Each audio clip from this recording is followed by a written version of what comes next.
Il advint qu'en ces temps lointains, la Sologne était une zone maudite où les gens survivaient plus mal que bien, en affrontant les fièvres, le paludisme et tout ce que ces maudits cacosios pouvaient transmettre.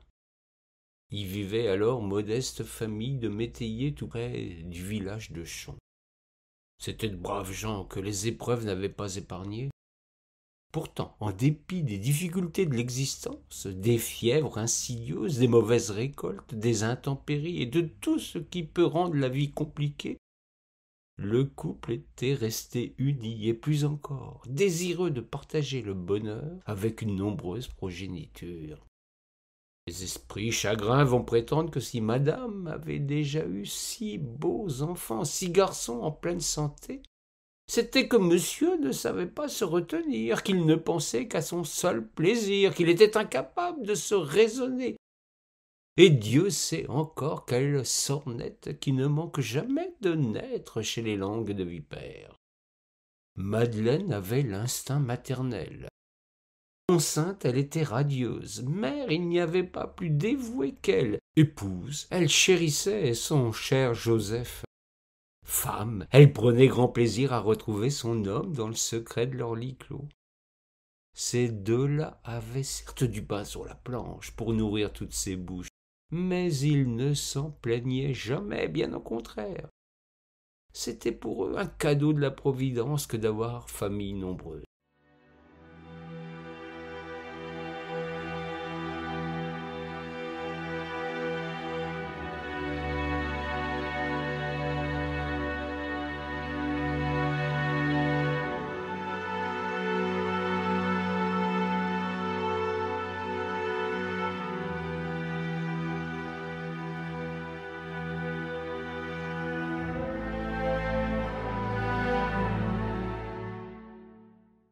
Joseph, Madeleine et leurs 6 garçons, car le destin ne leur avait pas accordé de filles, semblent échapper à la terrible description qu'en fit l'abbé Tessier en 1777. Les Soloniaux ont une figure pâle et jaunâtre, une voix faible, des yeux languissants, un gros ventre, une taille en dessous de 5 pieds, 1,60 m, une démarche lente. Voilà comment reconnaître ceux qui vivent sur ce territoire humide de sable et d'argile, où seul le seigle et le sarrasin poussent, avec des rendements misérables.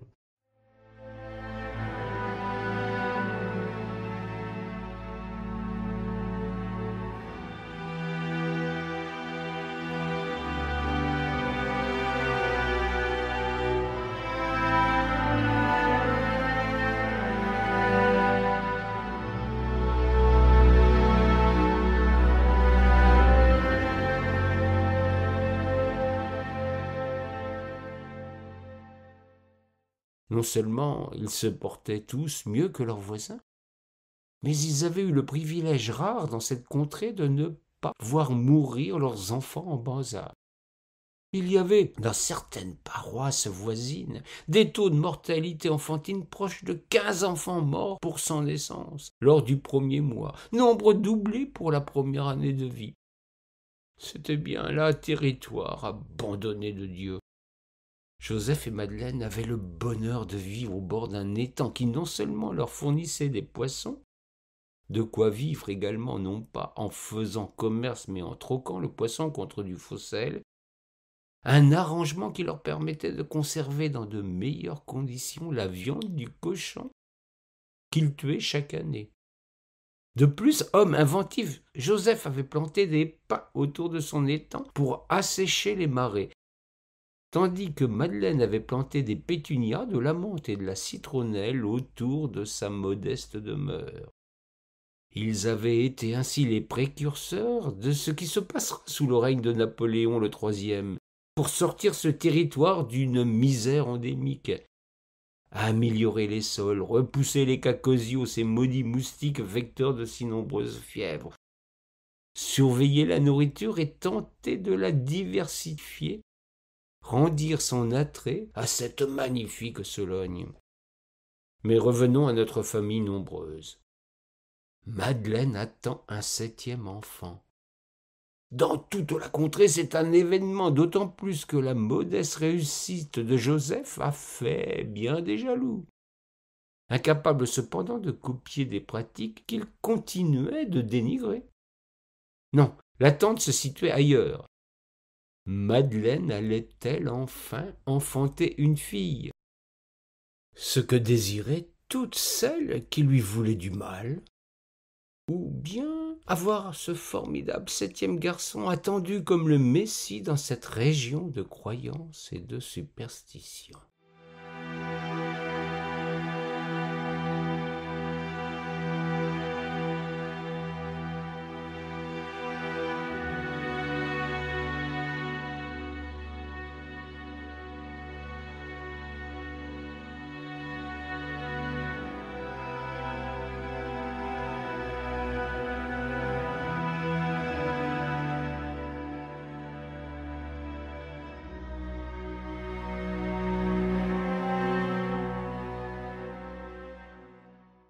Un certain Marcoux, né en 488 dans le Cotentin et mort en 558, après avoir distribué tous ses biens aux pauvres, fonda une abbaye. Par la suite, sa renommée et ses miracles lui permirent d'avoir de nombreux disciples. Grand guérisseur des écrouelles devant l'Éternel, il donna naissance à une croyance populaire portant sur le 7e enfant d'une même lignée, pourvu que tous soient des garçons. Celui-ci avait la réputation de naître avec un don, un pouvoir de guérisseur surnaturel, pourvu qu'il porte une tache de reconnaissance. C'est donc ce qui donnait la fièvre dans tout le pays à des habitants qui avaient pourtant leur compte en la matière. L'attente était devenue interminable, chacun y allant de son pronostic, de sa prophétie ou de son anathème. On ne peut empêcher les uns de tirer des plans sur la comète, tandis que les autres se répandent en médisances honteuses. Ainsi va notre humanité, en dépit des circonstances et des peines.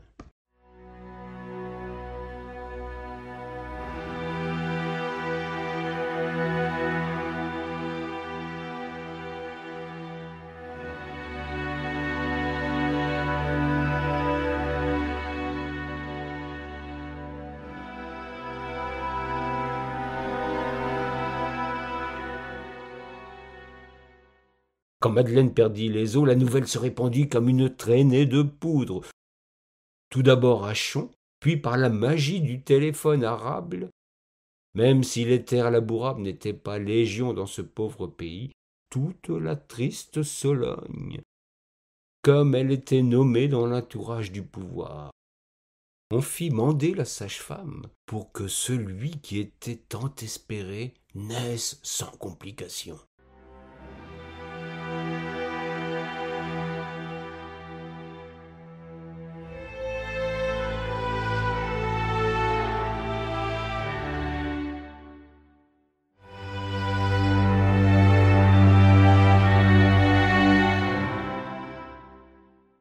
Nous étions le jour de la Saint-Jean, solstice d'été. Un signe pour tous ceux qui croyaient aux symboles et au destin. Ce fut un garçon, un beau garçon qui se prénomma tout naturellement Jean. Jamais nouveau-né ne fut tant annoncé de par tous les bourgs de l'endroit, ni plus ausculté de la tête aux pieds par une sage-femme peu accoutumée d'une telle application. Quand elle devina la tache de vin qui, selon elle, représentait une fleur de lys, les uns se signèrent, les autres jetèrent leurs chapeaux en l'air. D'autres se mirent à courir, et Dieu sait, ce n'est pas aisé avec des sabots pour annoncer la bonne nouvelle, qui voulait bien l'entendre. Non seulement le 7e enfant de la Madeleine avait le petit robinet tant espéré, mais qui plus est la fleur qui lui conférait à jamais le titre de Marcoux.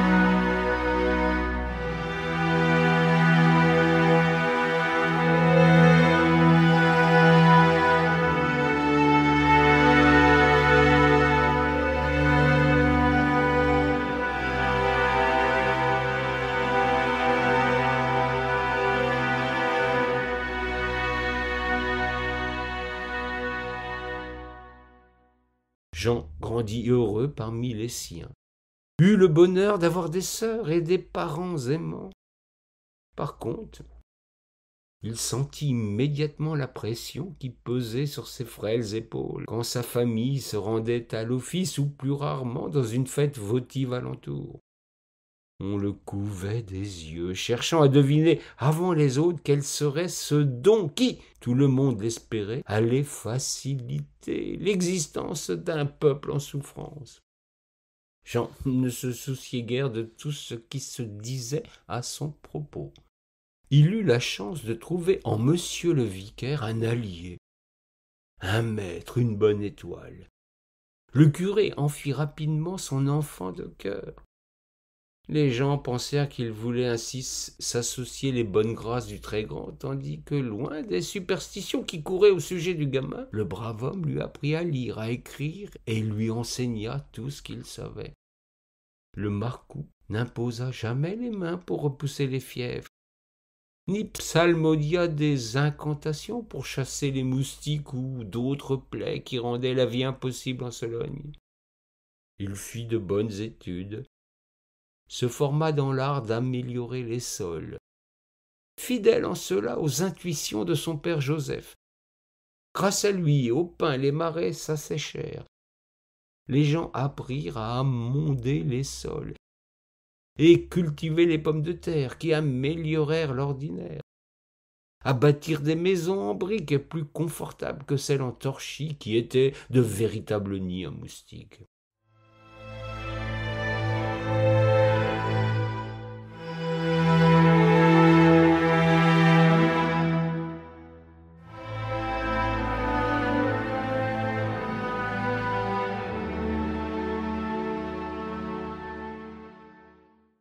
Jean ne fut pas un marcou guérisseur.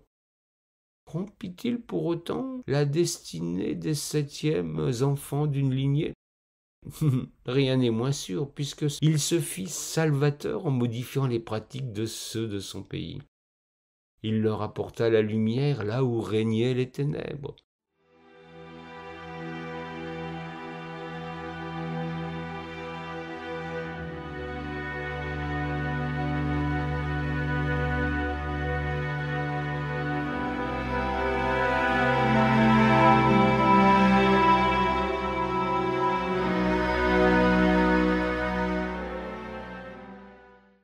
Seul resta l'étang qui devint l'étang Marcou au sortir du bourg pour attester qu'il se passa bien quelque chose dans ce petit coin de Sologne.